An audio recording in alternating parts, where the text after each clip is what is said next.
우리 모임 태동이 이제 여기 황윤숙 목사님 계십니다만 이진행 목사님, 우리 황윤숙 목사님 나 셋이 또 교수들 셋 해서 6명이 바른 목회 아카데미라고 하는 모임을 시작해서 총신대 바로 밑에 있는 삼광교회를 빌려서 거기서 한 1년 반 동안 목사님 사모님들 모아놓고 매주 월요일 날 시간을 가졌었습니다. 그 교수 중에 윤병원, 이병일 또 한 분이 누구든가 그런데 그 이병일 교수는 지금 대신대 교수, 저 대구에 있는 참 좋은 관계를 지금도 갖고 있고 바로 목회 아카데미 뭐 행사할 때 꼭 나한테 연락 주고 보고를 하고 그러고 윤병원 교수는 철학 교수인데 제가 1년 반 공들여 가지고 일을 같이 하자 해서 아예 우리 교회 와서 청년부 담당을 2년 반 정도 하다가 지금 송도에 교회 개척을 해서 아주 목회를 잘 하고 있습니다. 그런데 어쨌든 그렇게 1년 반 하다가 교수들과 우리 목사님들이 그 목회 적용 부분에서 갈등이 생기고 충돌이 생겨서 결국은 그러면 당신들끼리 바른 목회 아카데미를 해라. 그래서 그들이 하고 있습니다. 그렇게 하고 있고 이진행, 황윤석 저 셋이 나와가지고 사실 이 성육신 목회를 핵심 가치로 하는 그런 GM 선교회를 우리 박중구 목사님 모시고 누구죠? 저 산정인교회 김관선 목사 교회에서 창립을 하고 지금 4년째지요? 4년째 이르게 되었습니다. 그런데 우리 이진행 목사께서 이제 늘 그래서 지금 사무총장인데 올라오지 못했는데 목사님이 모일 때마다 목사님 사상을 얘기해야 됩니다. 이제 이런 얘기했고 박중근 목사님하고도 조금 나오면서 좀 갈등이 있었어요. 왜냐하면 왜 처음에 나하고 한 얘기대로 장 목사님의 그 사상으로 이 모임을 이끌어 가려고 하지 않느냐 하는 것 때문에 이제 토론을 많이 하고 그러면서 이렇게 나왔어요. 그러다가 지금 오늘 지난 대전에 모이지 않은 분들이 계셔서 이 부분을 조금 얘기하는 겁니다. 우리 그때 임원회 때 정용신 박사께서 성육신 목회가 뭡니까? 지금까지 계속 목사님 말씀하셨는데 나는 그게 들어오지 않습니다. 목사님 3분 내로 우리 임원, 팀장들이 모였을 때 3분 내로 성육신 목회가 뭔지 얘기하실 수 있습니까? 얘기할 수 있으면 지금 한번 해보세요. 그래서 제가 얘기를 했어요. 그러니까 그것이 이제 받아들여진 것 같아요. 우리 유명열 목사님이나 이 두 분들이 강력하게 그러면 한번 목사님 성육신 그 목회 사상에 대해서 하루 종일 강의를 하고 그 내용을 가지고 집중 토론을 한번 해봅시다. 그래서 지난 날짜는 모르겠어요. 날짜는 잊어버렸는데 대전 남북교회 우리 유명열 목사님 교회에서 12분이 모여가지고 제가 한 강의하고 또 토론하고 한 강의하고 토론하고 이런 식으로 해서 이제 책으로 내자 해서 지금 여기까지 이르게 됐어요. 이제 같이 끝나고 같이 오면서 우리 그 이상달 목사님 차로 우리 안만호 목사님까지 셋이 이렇게 이제 올라오는데 우리 안만호 목사님 편집부장이잖아요. 목사님, 우리 목사님들이 이 사상이 우리의 마음에 스며들 때까지 만나면 꼭 이것을 반복해서 얘기를 하셔야 됩니다 하는 그런 말씀도 계셨고, 이번에 글을 써주신 것을 유명열 목사님만 워낙 바쁜 분이라 안 보내주고 오늘 형님 올라가면서 숙제 가지고 가겠습니다 하고 아침이라도 올 줄 알았더니 못 읽어봤습니다만, 제가 나머지 분들은 다 이렇게 여러분들이 수고를 많이 해주셔서 보내주신 글들을 여러 번 읽어볼 수는 없었고 한 번씩은 읽어보면서 제가 잠시 이 성육신 목회 핵심 가치가 무언가를 함께 잠깐 나누고, 그리고 나서 여러분들이 쓰신 글을 본인들이 재수정하겠다고 한다면 수정할 수 있도록 해드리고, 그렇지 않으면 편집부에서라도 이런 방향으로 손질하겠습니다 하는 동의를 구하기 위해서 제가 이렇게 나왔습니다.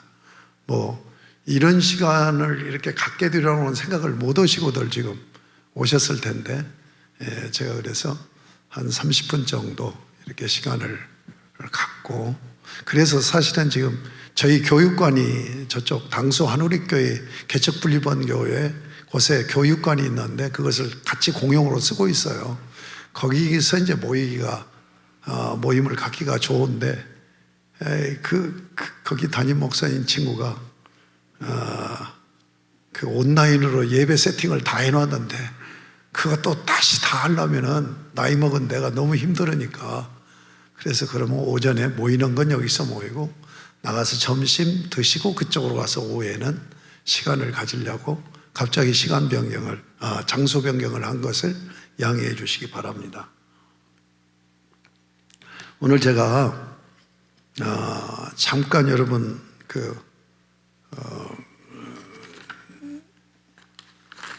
이제 GM 선교회 필집자 모임 오전 세미나라고 그렇게 이름을 붙였는데, 제가 붙인 건 아닌데 우리 부목사님께서 하신 거예요.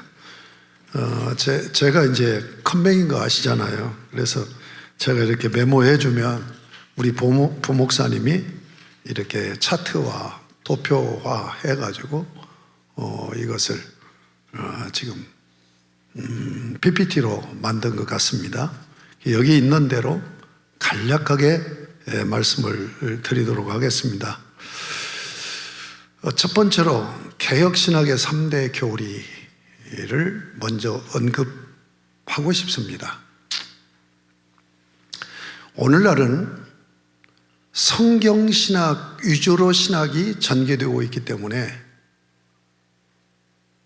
상당히 우리 신학생들이, 또 신학교에서 공부하고 나온 목사님들이 성경을 통전적으로 이해하는 부분이 약합니다. 제가 전도나 여러 가지 제가 총신 평생교육원 그리고 신학대학은 강의를 한 적이 없습니다. 대학원 양지 캠퍼스에서, 그리고 선교학 석사과정, 또 목회학 박사과정 제가 강의를 다 했는데 제목을 각각 줘요. 또 광신에서 제가 또 계속 강의를 해오고 그랬는데 동일하게 저는 내용은 한 가지입니다. 그것은 뭐냐면 성경을 어떻게 통전적으로 이해하느냐.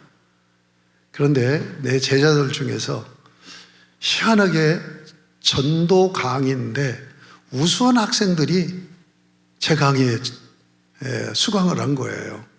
동시통역원 애들이 있고, 총신대학원은 일반 대학원까지 마치고 오는 애들이 있더라고요.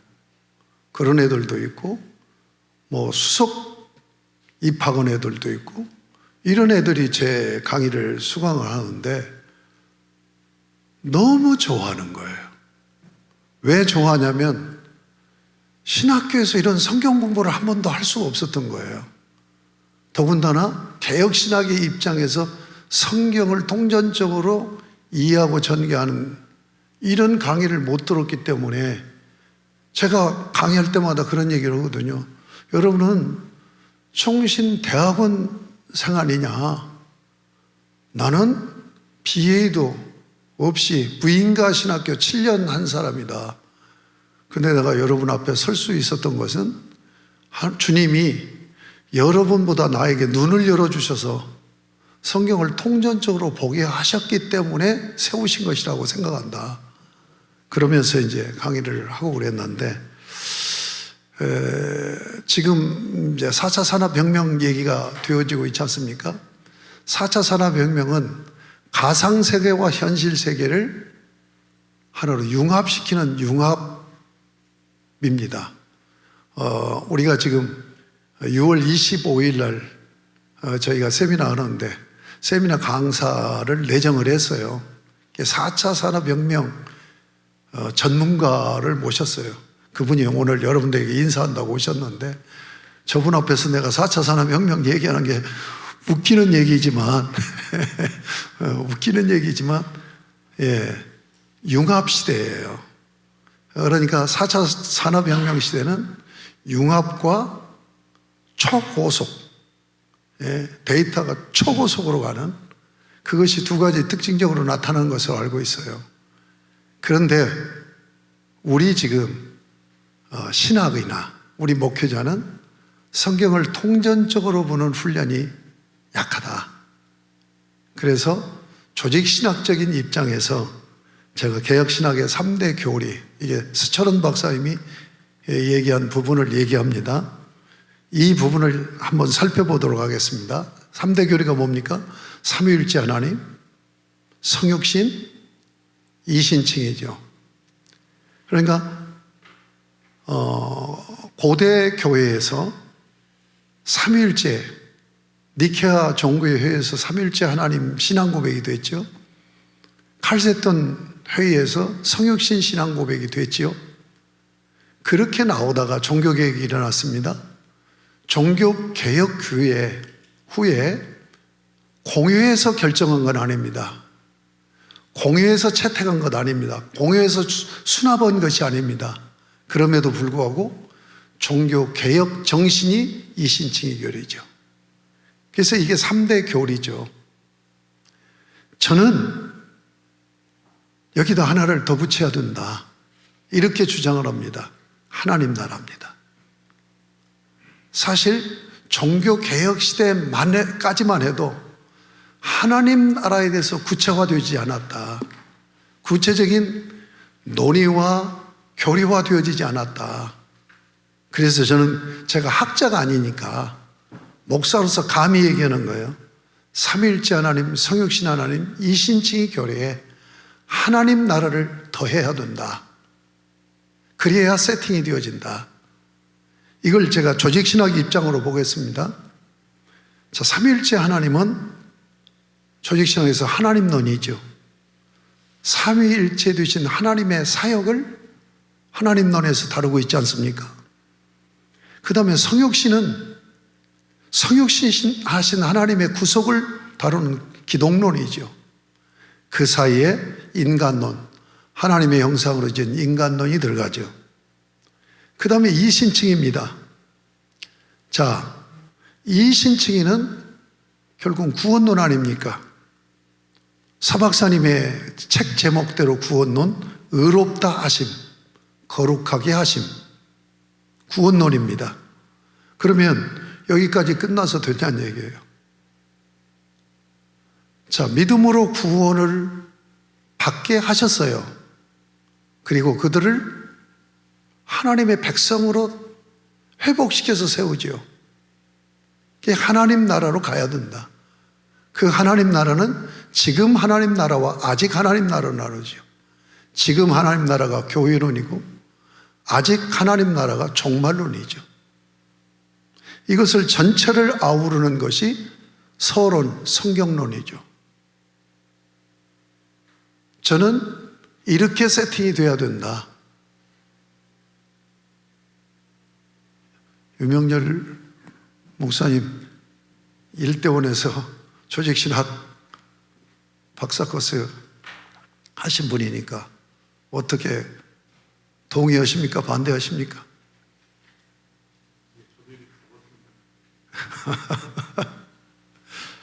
그래서 저는 삼위일체 하나님 성육신 이신칭이 하나님 나라로 개혁 신학의 4대 교리로 세팅이 돼야 된다, 이렇게 주장을 합니다. 자, 그러면서 왜 성육신 목회가 목회의 핵심 가치가 돼야 되는가? 자, 이 그림에서 다시 좀 말씀드립니다. 여러분, 삼위 되신 하나님이 이 땅에 인간으로 오셔서 우리를 구속해서 하나님 나라 백성으로 회복시키는 역사가 성경 역사 아닙니까? 그렇죠? 그렇다면 이 교리의 중심 뭐예요? 성육신이죠. 하나님이 오셨다는 얘기예요. 우리 그 철학을 전공하신 우리 박 목사님 글을 읽어보니까 유발 할라리를 인용했더라고요. 유발 할라리가 무슨 얘기를 했냐면, 진화의 마지막 단계는 인간이 신이 되는 진화다. 그리고 그가 또 무슨 얘기를 했냐면, 인간이 신이 되는 진화가 이루어질 때 역사는 종결된다. 우리 박 목사님께서 이성 비판을 하시면서 칸트 철학 이후로 순수지성 비판하는 이유로 슐라이마커 신비주의로 가지 않습니까? 하면서 상승 기동론을 얘기했다고 하는 그 내용이 나옵니다. 그러니까 인간이 신이 아닌 거예요. 신의식이 강하기 때문에 신으로 인정하라는 거예요. 그렇습니까? 아니죠. 제가 볼 때는 결국은 역사는 진화론이나 창조론이라는 세계관으로 전쟁이 일어나고 있다, 그렇게 봅니다. 인간이 철학이 뭡니까? 인간이 스스로 신을 찾아가고 진리를 찾아가는 거죠. 그런데 성경은 처음부터 끝까지 하나님의 오심이죠. 하나님의 오심이죠. 그 핵심이 성육신이죠. 삼위일체 하나님이 우리에게 오셨다고 하는 것, 만약에 단일신은 사실 자연신으로 돌아갑니다. 제가 이 주장이 좀 비판받을 수 있을지는 모르지만, 단일신이 되어지면 초월이든지 내재든지, 내재에서는 유출설로밖에 갈 수 없는 자연신이 되어버리는 거죠. 삼위일체 하나님은 인격적인 하나님이죠. 그래서 인격적인 그 하나님이 우리에게 인격으로 오신 것이 성육신이죠. 그래서 우리를 구원하시고 우리의 왕이 되셔서 우리를 자기 백성 삼으시고 하나님 나라를 이루어 가시는 것이다. 그래서 이 4대 교리 중에서 우리 목회 적용의 가장 중요한 건, 핵심은 성육신 교리다. 그래서 성육신을 핵심 가치로 삼고 나가야 된다 하는 것을 말씀드리면서, 두 번째, 개혁교회의 핵심 가치입니다.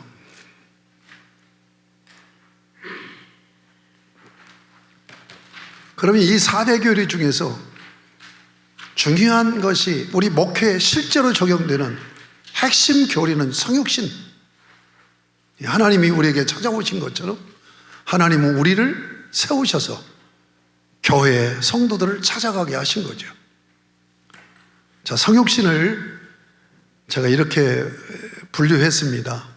복음과 상황으로요. 복음, substance, 본질은 뭡니까? 두 가지입니다. 하나는 십자가 구속입니다. 그래서 우리의 신분을 변화시키죠. 이게 칭의죠. 또 하나는 뭡니까?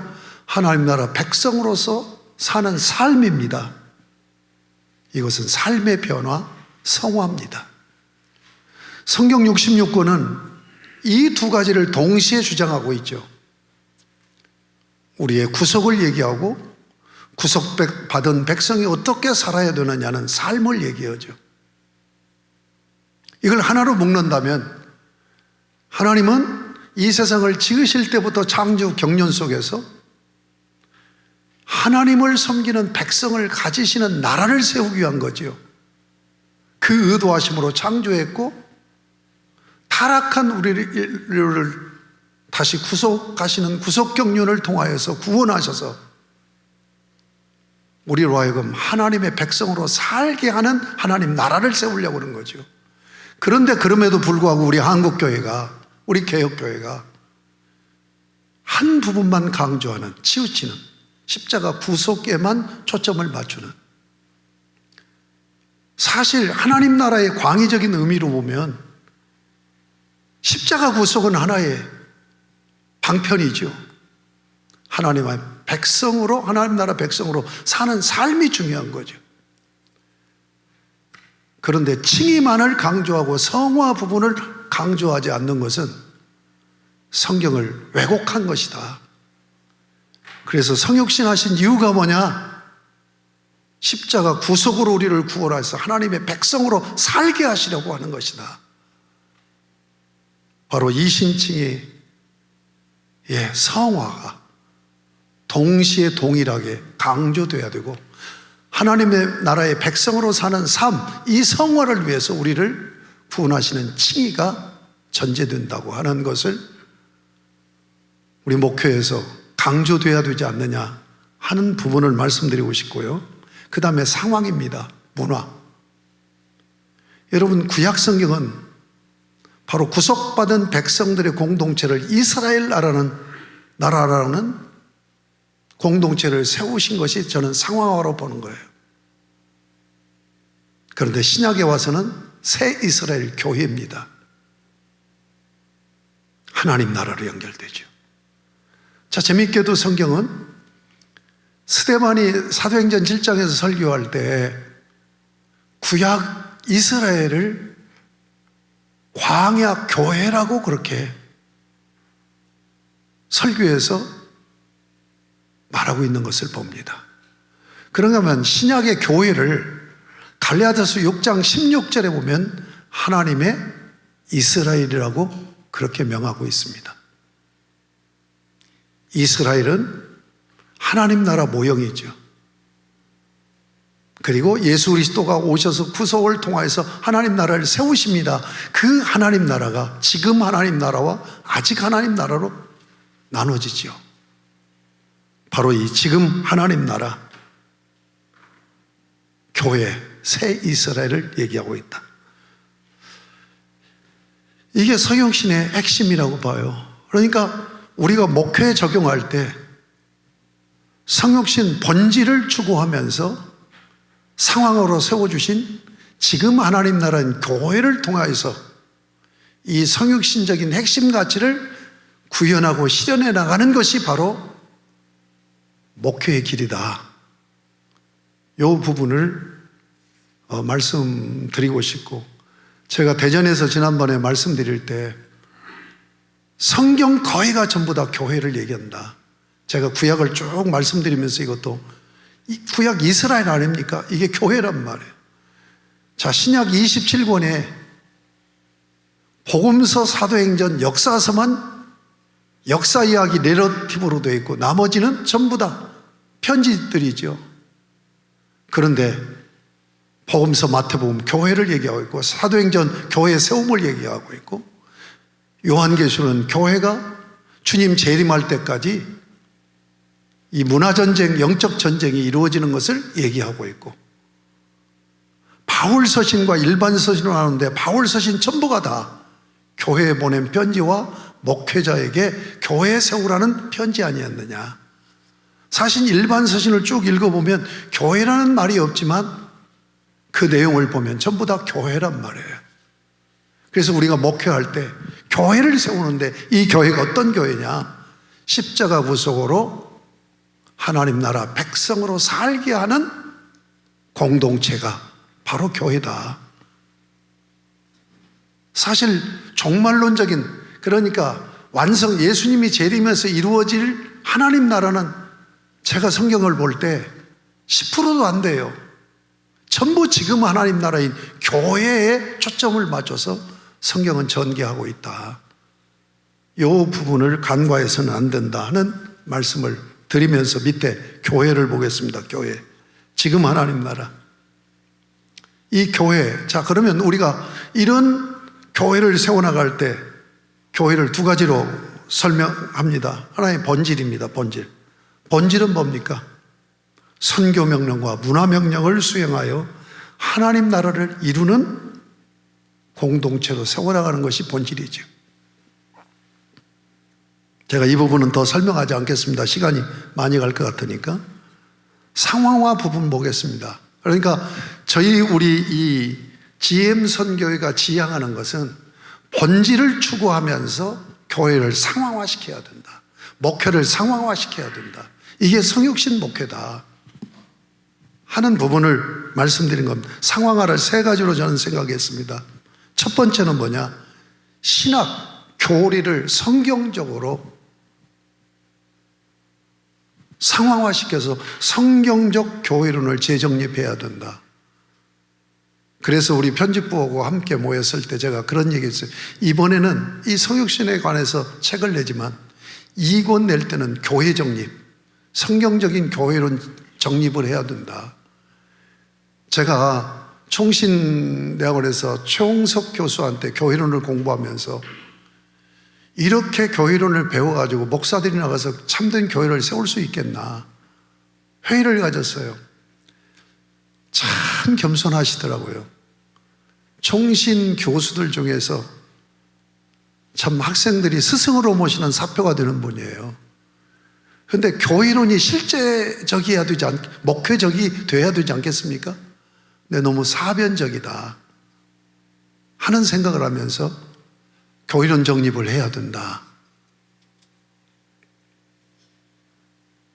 첫 번째가 그겁니다.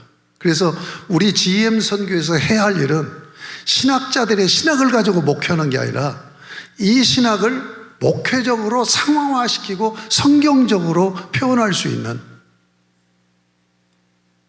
이 상황화 작업이 가장 중요하다. 그래서 우리 모임의 학자형 목사님, 그리고 또 목회를 하면서 학자로 총신이나 이런 데서 강의를 하신 이분들을 지금 끌어들이려고 생각합니다. 그래서 이 작업이 반드시 돼야 된다. 두 번째는 뭡니까? 성육신적 목회 자체를 세팅을 해야 돼. 예배는 어떻게 할 것인가? 설교는 어떻게 해야 될 것인가? 목양사역을 어떻게, 교육은 어떻게 하고, 선교는 어떻게 하고, 복지는 어떻게 하고, 상담은 어떻게 하고, 문화사역은 어떻게 해야 될 것인가? 성육신적인 핵심 가치로 재정립해야 되지 않느냐. 세 번째는 교회 리세팅입니다. 지금 교회가 급변하고 있습니다. 그래서 저는 4차 산업혁명 시대에 교회는 어떤 교회가 되느냐? 플랫폼 처치가 돼야 된다. 교회는 재정립하면서 다음에 이 플랫폼 처치에 대해서 좀 연구들을 하고 함께 나누기를 원하고 있습니다. 세 번째 넘어갑니다.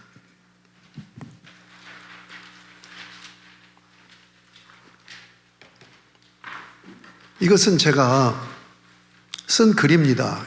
이번에 책 나올 때 일부러 올라가는 제 글입니다. 이 글을 여러분들이 읽어보시고 여러분들이 글을 쓰셨겠지만 제가 한번 정리를 해드리고 싶어서 제가 쓴 글 내용이 이런 내용으로 글이 써졌다는 얘기입니다. 창조 언약, 창조 경륜, 창조 문화명령 언약까지를 포함하고 있습니다. 그런데 여기서 문화명령 중에서 아이덴티티와 미션을 정확하게 말씀하고 있는 것을 제가 발견할 수 있었습니다. 그 다음 타락입니다. 이 타락이 뭐냐? 저는 성경 전체적인 안목으로 보자 이거예요. 타락이 뭐입니까? 신분을 망가뜨린 거고 삶을 파괴해버린 거죠. 이것을 해결하는 거 이신칭의 교리 아닙니까? 결국은 타락이 이렇게 한 거죠. 그래서 신분과 삶, 가정을 파괴해버린 거죠. 어떻게 했습니까? 왜곡시키는 전략과 전술을 썼다. 그래서 제가 감정의 왜곡, 그 다음에 소원의 왜곡을 얘기했을 때 지난번 그 대전에서 정영신 박사가 문제 제기를 했죠. 감정의 왜곡이라는 것을 정확하게 증거를 내십시오. 그러면서 정영신 박사께서 만약에 이대로 표현하면 공격을 많이 받습니다. 그러니까 마음의 문제가 생긴 것으로 그렇게 표현을 해야 되지 않겠습니까? 하는 얘기를 제가 굉장히 깊게 귀담아 받아들여요. 우리 상담학을 전공한 우리 안만호 목사님은 감정의 왜곡이라는 말이 뭐가 문제냐? 너무 명료하다 이렇게 이제 얘기를 하는데 제가 이렇게 바꾸려고 합니다. 제 글을 지금 아직 교정을 안 했어요. 인격적인 관계를 파괴시켰다. 이렇게 표현하려고. 그리고 가로해놓고 감정의 왜곡 이렇게 넣으려고. 박주성 목사님 어때요? 잘 생각한 것 같아요? 예, 그렇게. 예, 인격적 관계를 파괴하고 소원을 왜곡시켰다. 자, 저는 성경 66권이 뭘 얘기하는 거냐? 이 타락에서 생긴 이 문제를 해결하는 게 성경 66권이다. 신분을 망가뜨렸어요. 그래서 하나님의 형상, 하나님의 자녀를 죄인으로 만들어버린 거예요. 그리고 삶을 파괴시켜버렸어요. 그래서 왜곡이라는 것으로 두 가지로 인격적인 관계를 파괴하고 소원을 왜곡시켜서 결국은 이것을 악순환의 사슬로 묶어버려가지고 예수를 믿어도 변화가 안 되는 거야. 이 타락에서 파생된 이 문제에 대해 해답을 주는 게 나는 성경이다. 그러면 그 해답을 예시하는, 회복의 길을 예시하는 게 뭐냐? 세 번째 보면 율법이다. 신의 산 언약으로 주신 십계명이다. 십계명. 이 십계명을 제사법과 제의법으로 적용을 할 수가 있죠. 자, 이 십계명이 사랑의 이중계명 아닙니까?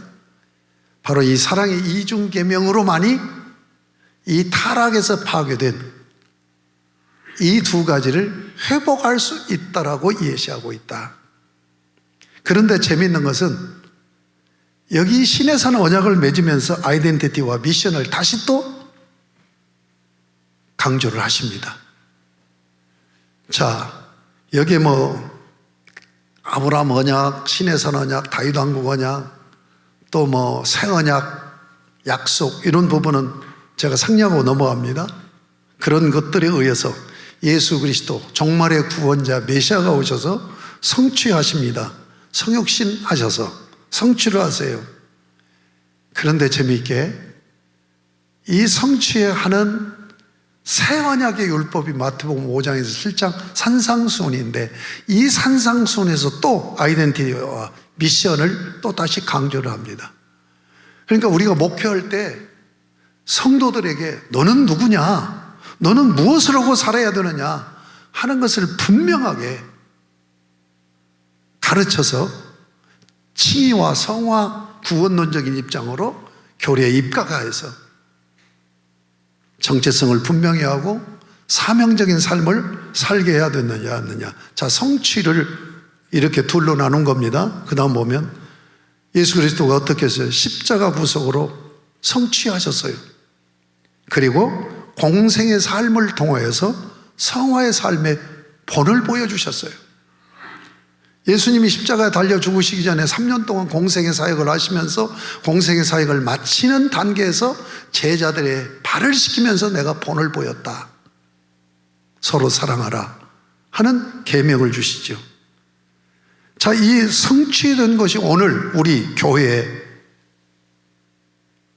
적용되어져서 계속 주님이 재림할 때까지 이루어져 나아가기를 교회를 통해서 원하시고 그 일을 위해서 우리를 목회자로 세우셨다. 그래서 성육신적 목회를 하게 하신다. 그러면 이 교회는 뭡니까? 그리스도의 영으로 오신 성령께서 교회를 통하여서 이 사역을 이루어 가심으로 지금 하나님 나라를 확장해 가신다. 여기까지입니다. 이것이 우리 GM 선교가 지향해야 될 핵심 가치다. 그래서 정리하면 성육신적 목회는 우리의 목회의 근거가 되어지고 우리 목회의 규범이 되어지고 우리 목회의 표준이 되어진다. 우리 이현우 목사님은 독특하게 자기 목회를 하는 분입니다. 그런데 그 핵심은 영성 목회입니다. 그렇죠? 영성 목회예요. 강력한 영적인 그 리더십을 발휘해서 그러면서도 굉장히 제가 볼 때는 사랑의 섬김의 성육신이 배어 있는 것 같아요. 그런데 우리 목사님이 교회를 그렇게 성장시켜 나가고 키우는 데는 그렇게 해도 돼요. 근데 내가 한 목회를 통하여서 내 밖에 있는 교회나 목회자들에게 영향력을 입힐 때는 그렇게 하면 시비가 붙습니다. 시비가 붙지 않는 길을 가르쳐 드릴게요. 나는 성육신 목회 철학에 근거해서 나는 영성 목회를 한다 하면 개혁교단에 있는 목회자들 누구도 시비 못합니다. 왜냐하면 성육신 목회가 본질을 추구하면 본질 추구하잖아요. 오직 예수 그리스도 십자가잖아요. 그리고 사랑으로 섬기고 살아야 된다. 이게 성육신 목회 적용하고 있잖아요. 그런데 목양 세팅은 영성 목회가 성육신을 상황화시켜서 나는 이렇게 영성 목회를 한다. 이렇게 성육신 핵심 가치에 서서 말씀을 하고 이야기를 할 때는 모든 개혁 신학을 한 목사들이 다 공감을 하고 시비를 걸 수 없다는 얘기예요. 제자훈련 목회도 마찬가지고 우리 황 목사님도 참 목회를 아주 독특하게 자기 목회를 하시는데 앞으로 이분들이 나는 굉장히 기대가 되는 거예요. 이분들이 한국에 엄청난 영향력을 입혀야 된다고 보는 거예요. 그러려면 개혁교단에 있는 목사가 개혁신학에 근거해서 얘기를 해야 시비가 안 되지고 모두가 수용하고 공감을 한다는 얘기죠. 그래서 저는 이 성육신 목회, 이 성육신 목회를 핵심 가치로 삼고 여기에 근거해서 나는 이런 목회한다, 나는 이렇게 상황화시켜서 이렇게 목회한다 라고 얘기하시면 굉장히 공감을 불러일으킬 것이고 우리 개혁교회, 개혁교단을 업그레이드 시키고 혁신시키고 개혁시키는 귀한 주자들로 하나님 앞에 귀하게 쓰임받을 것이라고 믿습니다. 자, 마지막 네 번째, 제가 여러분의 쓴 글들을 유명열 목사님 글만 안 읽어보고 다 읽어봤어요. 읽어보면서 제가 느낀 소감을 피력하고 마치겠습니다. 제가 여러분들이 글을 써주시기를 부탁을 드리면서 여기 나와 있는 1번, 2번 이것을 말씀드리고 싶었었던 거예요. 그러니까 제가 지금 책이 1, 2, 3부로 되어 있잖아요. 1부는 제 글이 올라가고 제 글에 입가가 해서 2부는 신학적으로 성육신 목회가 과연 한국교회에 상황화 되어질 수 있느냐 하는 부분에서 글을 써주기를 바랐고, 그리고 목회자들 3부에서 여러분들이 글을 쓰실 때는 장일권 목사의 글을 읽어보면서 성육신 목회가 이런 것이구나. 그래? 그러면 여기서 제시한 이 방식대로 내가 지금까지 목회해 왔는가를 점검해 보면서, 아, 나는 이 부분에서 그런 적용이 됐고 이런 부분에서 내가 비급했구나. 이런 부분에 대해서 글을 써주기를 바랬던 거예요. 그래야 책이 한 권이 일목요연하게 전개가 되지 않겠습니까? 자, 성육신 목회가 무엇인가를 제가 일부에서 제시했어요. 그러면 학자들은 과연 이것이 성육신 목회라는 것이 핵심 가치로 삼을 수 있는 것이냐 하는 검증을 해야 되고, 목회자들은 내가 지금까지 목회한 목회 내용이 이 성육신 목회에 근거한 목회였느냐 하는 것을 한번 돌아보는 글이 되어야, 사실은 일목요연하게 이 글이 전개되고 이 글을 읽을 때, 아, 이런 모임이 있었네? 나도 이 모임에 들어가서 함께 해야지 하는 마음들을 갖게 할 수 있지 않겠는가 하는 생각을 했었는데, 제가 이 말을 못했어요. 왜냐하면 처음 여러분들에게 글 쓰라고 부탁을 드렸기 때문에, 이런 숙제를 주면서 글 쓰라고 하면 아, 나 못해요 라고 반응이 나올 것 같아서 제가 내심 이 기대를 하고 글을 부탁했는데, 죄송하지만 좀 방향이 아니더라고요. 그래서 제가 생각을 해봤어요. 왜 그랬을까? 사실 그만큼 공유가 안 돼 있다는 얘기죠. 장일권이가 얘기하는 성육신 목회가 내 목회의 핵심 가치로 삼을 만한 것이냐는 고민을 안 해봤다는 얘기죠. 그리고 글을 쓰신 거죠. 그래서 좀 아쉬움이 있지만 이렇게 글을 쓰시고 함께 토론해 나가다가 보면 정립이 되어지지 않겠느냐. 그렇다면 제가 제시한 내용이 전부 옳다는 얘기는 아닙니다. 학자들은 학자들대로, 목회자는 목회자들대로 제가 제시했던 부분들에 수정할 부분은 없는가, 더 언급하고 보완해야 될 부분은 없는가, 이런 부분들을 같이 고민해 나가면서 이번에 수정해서 글도 하시고 2권도 3권도 계속 그렇게 해 나간다고 한다면, 앞으로 여러분들이 이 한국교회에 엄청난 반향을 일으키고 또 변화와 혁신을 일으킬 것이라고 저는 믿습니다. 제가 여기 특히 목회를 잘하는 우리 황유성 목사님, 이현호 목사님, 또 이제 제가 고상석 목사님은 왜 나는 빼요?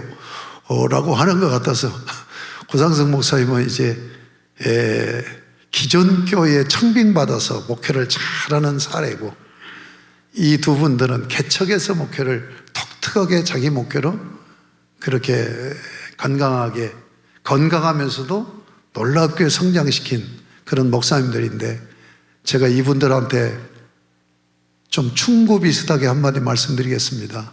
세상도요, 융합입니다. 앞으로 4차 산업혁명은 심지어 그러니까 지금 4차 산업혁명은 IoT로부터 시작하잖아요. 인터넷 오브 싱스. 그러니까 사물 인터넷, 사물과도 전부 센서로 연결돼 가지고 소통이 되어지는 융합의 시대로 가는데, 교회가 각계전투에서 살아남을 수 있다고요?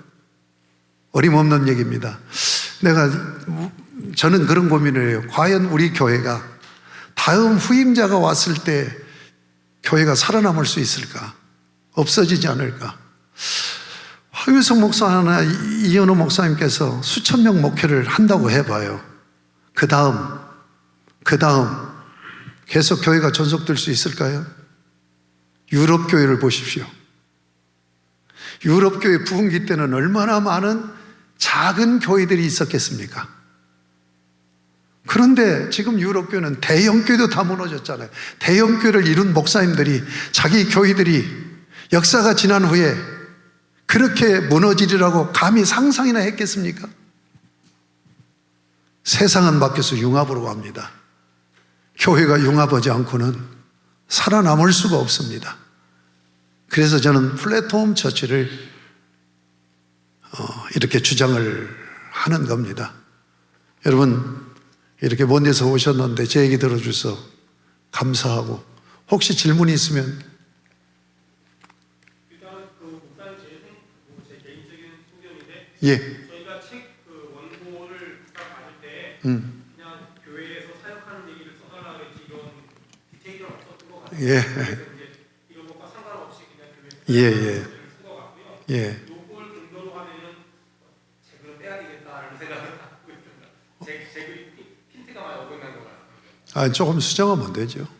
이번에는 지금 이제 황 목사님께서는 제가 그냥 제 임의대로 제 목회 얘기를 써서 보냅니다. 저한테 전화 주시기를, 저하고 이제 대화 나눌 때 제 글은 쓸 수 있으면 쓰고 그렇지 않으면 안 써도 전혀 문제가 없습니다 하면서 글을 보내주셨어요. 그런데 이 소중한 글을 어떻게 안 쓸 수가 있겠습니까?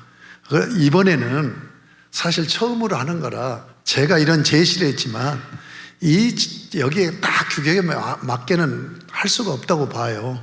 그러나 이렇게 이제 소개하면서 앞으로 이렇게 이제 방향을 잡아가면 되는 거고, 황 목사님이 조금 시간을 내서 수정을 해 주시겠다고 하면은 감사하고, 만약에 그럴 시간이 없다고 한다면 워낙 바쁘시니까 편집부에서 이렇게 해도 되겠다고 이제 허락을 해 주시면 되는 거예요. 예. 또 다른 하실 말씀 없습니까?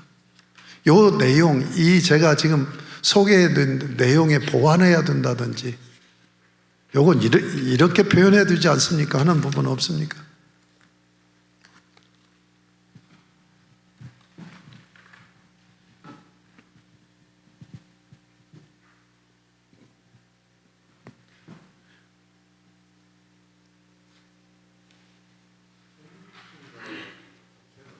예? 예. 이 마이크 대고.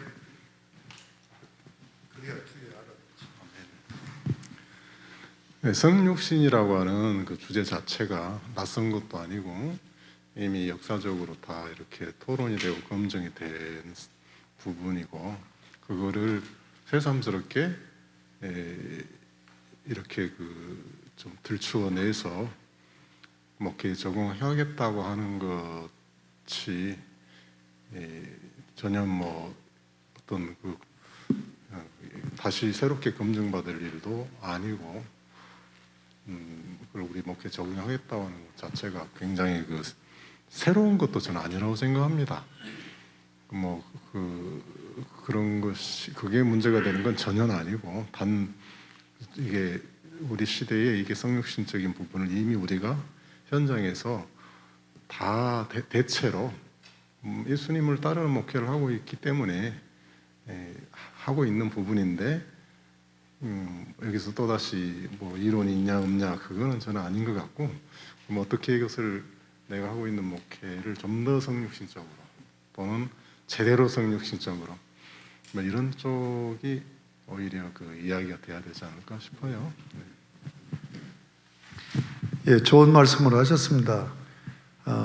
그런데 그 말씀에 내가 좀 말씀드리고 싶은 것은 성육신 목회가 안 되고 있는 거예요. 우리 한국교회가. 그래서 성육신 목회로 돌아가야 되지 않느냐 해서 이것을 이제 화두로 던지면서 이제 외치는 건데, 지금 우리 안만호 목사님은 성육신 목회는 이건 기본 아니냐, 어떻게 하면 성육신 목회에 가깝게 갈 수 있느냐, 바르게 할 수 있느냐, 더 이것이 중요하지 않느냐는 말씀을 하셨네요. 또 다르게 말씀하실 분이 있습니까? 목사님 말씀하신 교회 리세팅, 예. 플랫폼 처치잖아요. 예. 이걸 딱 정확하게 어떤 걸 말씀하시는 거예요? 예. 그 플랫폼 처치에 대해서 이권을 쓸 때 이걸 집중적으로 좀 연구를 해서 쓰자, 이제 그런 얘기를 했습니다. 근데 지금 4차 산업혁명의 핵심 키워드 화두가 플랫폼입니다. 그 사회에서는 그러니까 1차, 2차, 3차, 3차 인터넷으로 가상 세계가 열린 거예요. 현실 세계와 가상 세계. 그러니까 뭡니까? 우리 저 강사님 앞에서 내가 자꾸 이렇게 문자 쓰는 게 영 지금 좀 창피하고 좀 그렇습니다만 제가 그냥 아는 대로 얘기합니다. 그러니까 뭡니까? 디지털 시대와 아날로그 시대. 그러니까 1차, 2차까지는 아날로그 시대였는데 3차 산업혁명에서 디지털 가상 공간이 열린 거예요. 근데 4차 산업혁명은 가상과 현실을 하나로 융합하자. 그래서 이미 이현영 박사가 신조어를 만들어냈죠. 그게 뭐죠?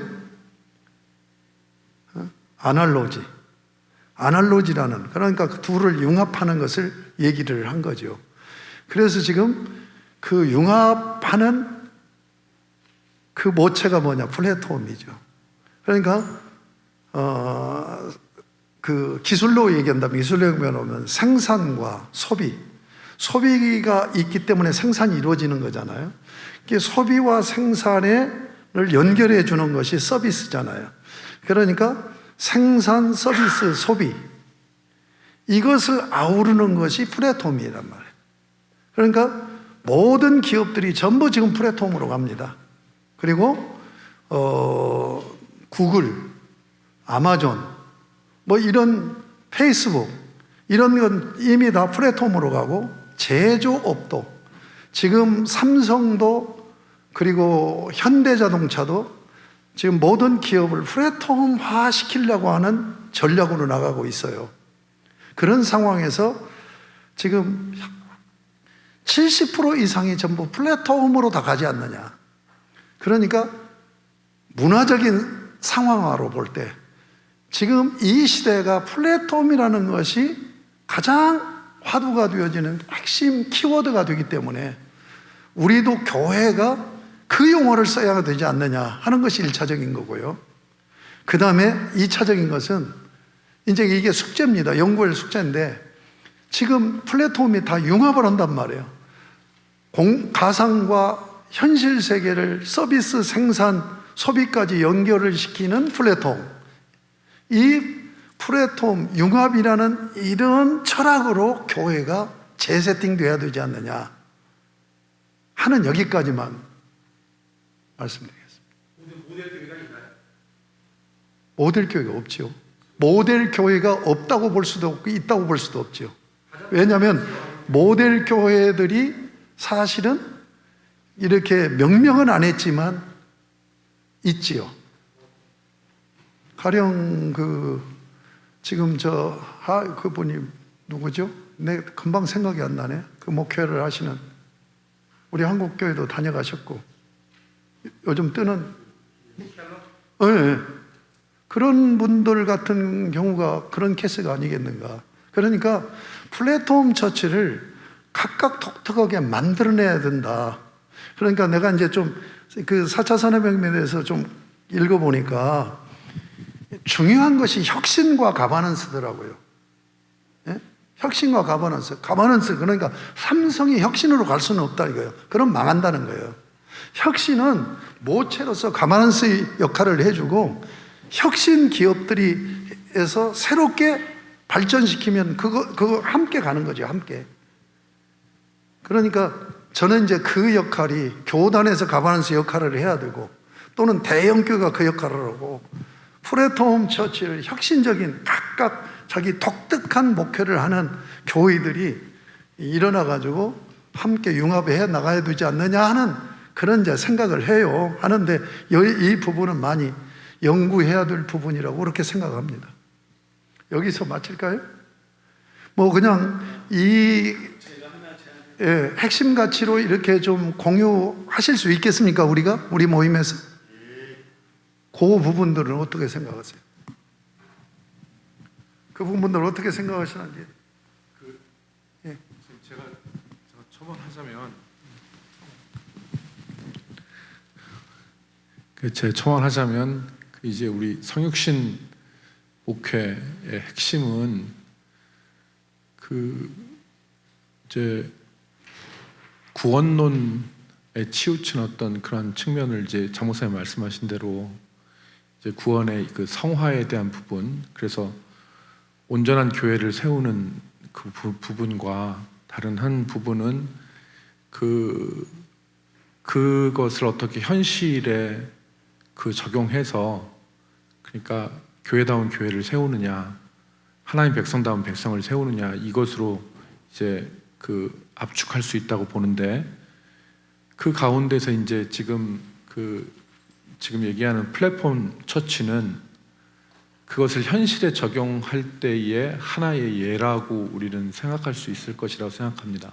그러니까 그것이 이제 그것을 이제 다른 지금까지 나온 학문적 용어로 얘기를 하면 컨텍스츄얼라이제이션이라는 상황화로서 얘기할 수 있는데, 그 상황화가 4차 산업혁명에 있어서는 플랫폼 처치로 대언할 수밖에 없는 그런 상황이 되는 형편이라고 생각하고요. 그래서 우리가 이제 이것을 이제 지금 장 목사님께서는 오늘 말씀을 지난번에 굉장히 큰 도전을 받았고, 이제 성육신 목회라는 게 과연 뭐냐라고 하는 것에 대한 개념 정리를 우리가 지난번에 했고, 오늘 또 여러 목사님들의 또 말씀에 따라서 이것이 다시 반복되어지므로 우리가 이제 이 가는 방향성을 좀 더 구체화할 수 있다고 생각하는데, 그래서 성육신 목회가 우리의 목회의 하나의 어떤 중심 철학이나 중심 사상, 중심 신학이 되고, 그것을 어떻게 목회에 적용하느냐라고 하는 부분에서 우리가 플랫폼 처치를 이해하는 것이 아마 좋지 않겠느냐, 제 개인적인 생각은 그렇습니다. 제가 제 수준에서 이해한 걸 정리하면, 예, 마이크 본질을 얼마나 본질을 훼손시키지 않은 상태에서 얼마나 상황화 해낼 수 있는 작업을 하느냐, 텍스트를 텍스트라이저 해내는 과정들을 말하는. 맞습니다. 텍스트 콘텍스트 문제죠. 우리 이현호 목사님 지난번에 외국 가시나고 대전 못 나오시고, 지금 지난번에는 우리 토론 못 얻는데 오늘 지금 참석했는데 어땠어요? 갑자기 이게 원고를 써달라고 그래서 좀 당황도 하고 그랬는데요. 그래서 제가 신학적으로 어떤 내용이냐, 아니면 목회학적으로 그냥 내게 주어진 환경에서 써져야 되느냐라는 질문을 이상달 목사님께 몇 번을 했어요. 그랬더니 현재 목회하는 그 모습 그대로 그냥 써내라 이렇게 해서 했었거든요. 오늘 지금 제가 대전에 갔더라면 더 많은 도움이 됐을 건데 대전에 못 가고 오늘 와서 이제 목사님 강의 들으면서 제 글을 한번 이렇게 봤더니 좀 부끄럽더라고요. 그래서 아까 우리 황유성 목사님 한 것 것처럼 좀 빼면 어떻겠나 싶을 정도로 그런 글이었구나 싶은 생각이 들어요. 현장 목회에서 이렇게 목회하면서 이제 성육신적 목회라는 그 개념을 적용시켜 보려고도 많이 노력을 했는데, 이게 과연 목사님이 원하는 성육성 목회인가? 그래서 플랫폼 처치라는 말씀도 많이 하시는데, 교회는 지금까지 그래 왔다라고 보거든요. 원래 플랫폼 자체가 역에서 쓰던 용어잖아요. 오고 가고 하는 현장에서 서로 막 교차되어지고, 이걸 갖다가 어떻게 보면 좀 퍼쳐나가게 할 것인가에 대한 목적인데, 지금도 하고 있는 거지. 용어 정립이 안 됐고 그걸 구체화되지 않았을 뿐이지 지금도 하고 있다라고 생각하고 있거든요. 그래서 저희들도 충분히 우리 GM 선교회가 이걸 좀 연구해서 나누게 되어지면 충분한 가능성이 있지 않겠나 싶은 생각이 들고 있습니다, 목사님. 노력하겠습니다. 예, 귀한 말씀 감사하고. 그래요, 지금 플랫폼이라는 것이 여기니까 원래 의미가 그것이 지금 교회에서 또 이 사회에서도 많이 쓰여졌는데, 지금 4차 산업혁명 시대에 그렇게 핵심적인 그런 이제 아날로그와 디지털을 융합하는데 이제 플랫폼 처치라는 것이 더 강하게 이제 드러난 거죠. 그래서 플랫폼 처치를 어떻게 이제 앞으로 교회 상황화를 시켜서 이 시대 4차 산업혁명 시대에 맞는 그런 교회로 세팅해 나갈 것이냐 하는 우리 고상석 목사님. 이제 성육신 목회에 대한 부분의 교리적인 부분에 대해서는 100% 동감할 수 있는데, 플랫폼 처치를 이야기를 하는데, 최근에 제가 TV를 보다가 김구라 씨가 나오는 이 치킨 또 피자 배달하는 부분 사이에 배달업체가 플랫폼 그 네트워크 때문에 손해를 많이 본다라는 이야기를 들었어요. 아마 전문가 되신 분이 더 답을 해주셔야 될 건데, 그러니까 좋은 면이 있는데, 4차 산업혁명에 있어서 좋은 면이 있는데, 로마 캐토릭의 제도화하고 이 플랫폼 처치에 대한 부분을 어떻게 선명하게 설명을 할 것인가. 우주적인 교회가 있고 지역 교회가 있는 것이 분명한데, 그것에 대한 답을 갖지 않으면 이것 또한 옛날에 구역에서 셀로 갈 때 어떤 한 시대에 그냥 유행화 정도만 되지 어떤 본질적인 부분을 다루지를 못하는, 이 시대만 그냥 바람처럼 훑어갔다가 결국은 셀도 성공하지 못한 케이스고, 또 여러 가지 부작용들이 있었고, 여러 가지 그 외에 구역보다 뛰어넘지 못하는 그런 것들이 있는 목회적인 방편이 되어버릴 가능성이 있지 않겠는가 라는 생각을 갖습니다. 지금 우리 고상석 목사님이 우리 과제입니다. 우리가 어떻게 이 플랫폼 처치를 정의하고 또 이걸 연구해서 체계화시키고 또 교회로 세팅을 하고 적용하여 나가느냐 하는 부분이라고 봐요. 우리 선교의 어떤 우리 추명 목사님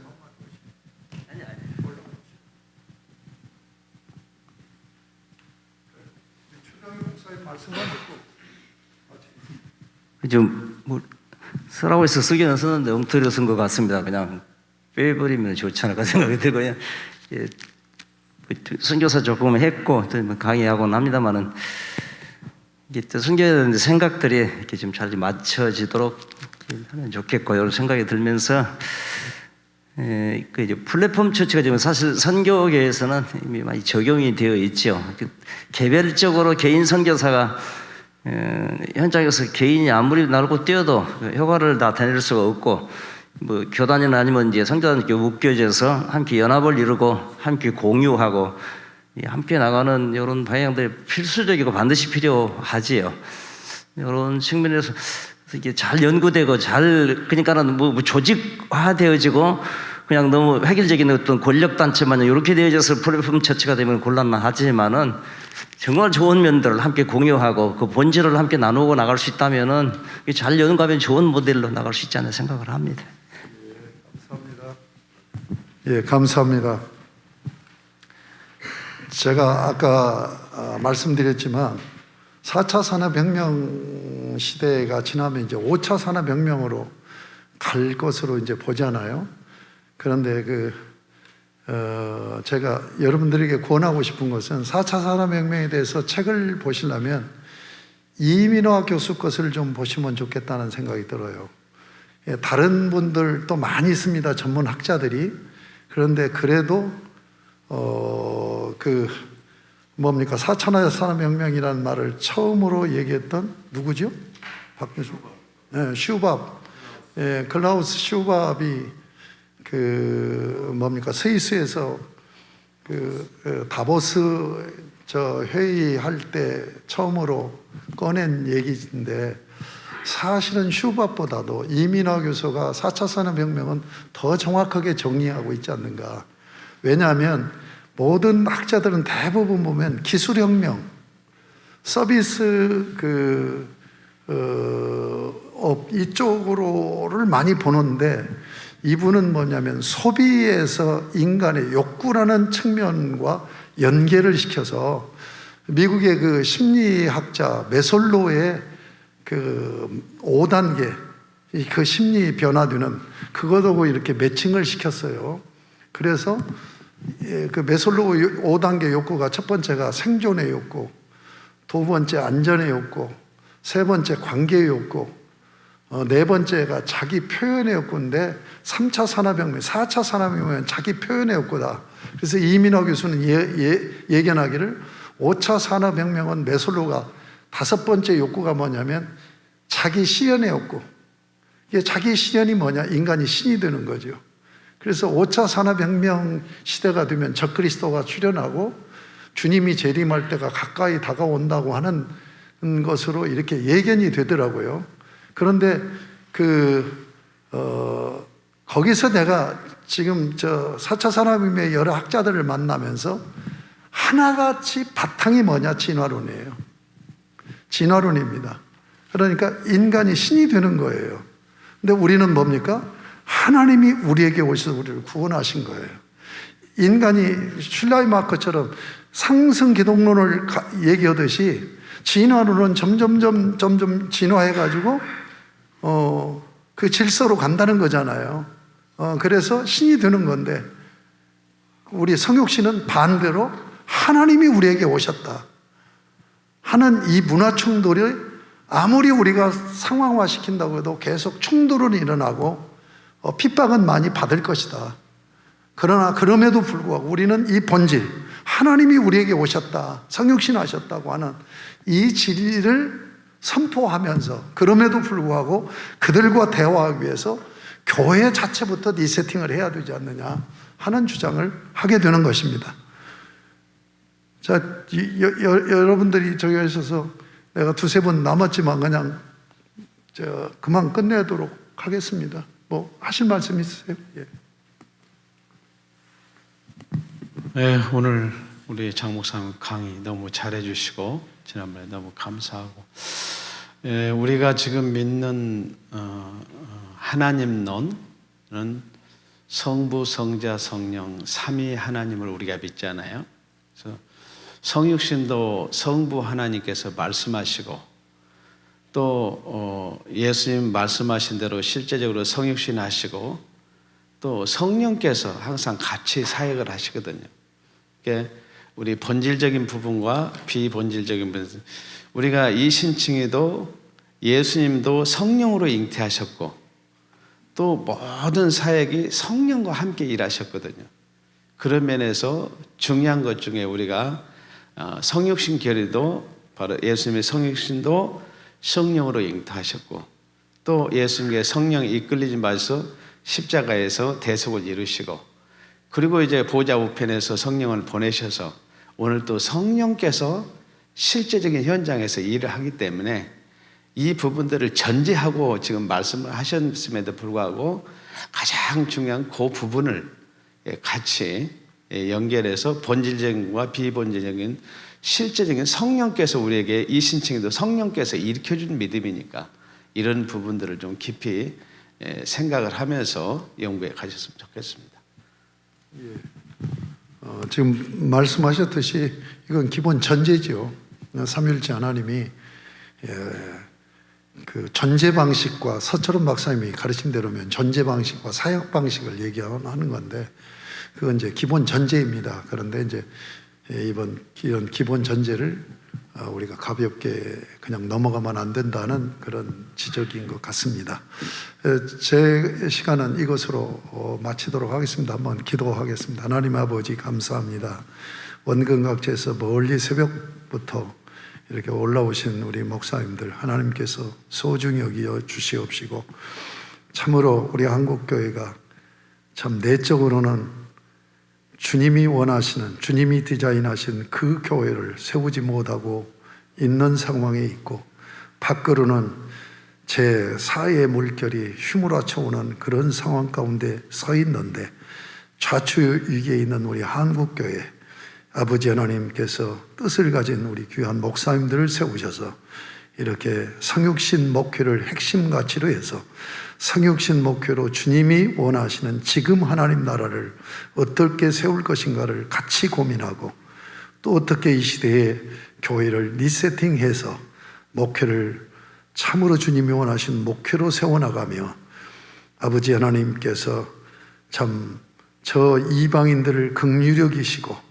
이방인과 유대인을 서로 갈등 관계, 원수 관계에 있는 이들을 한 몸으로 한 사람으로 세우신 것이 교회라고 가르쳐 주신 그 말씀을 상기하면서 아버지 하나님, 우리 GM 선교회가 참 이 문제로 같이 고민하고 같이 기도하고 같이 세팅해 나가면서 한국교회 조금이나마 참 작은 목소리라도 내고 희미한 불빛이라도 빛을 발할 수 있는 그런 모임으로 갈 수 있도록 돌아보아 주시기를 원하며, 여기에 같이 공감하면서 같이 동지의식을 갖고 동역하는 저희들 되어줄 수 있도록 은혜를 베풀어 주시옵소서.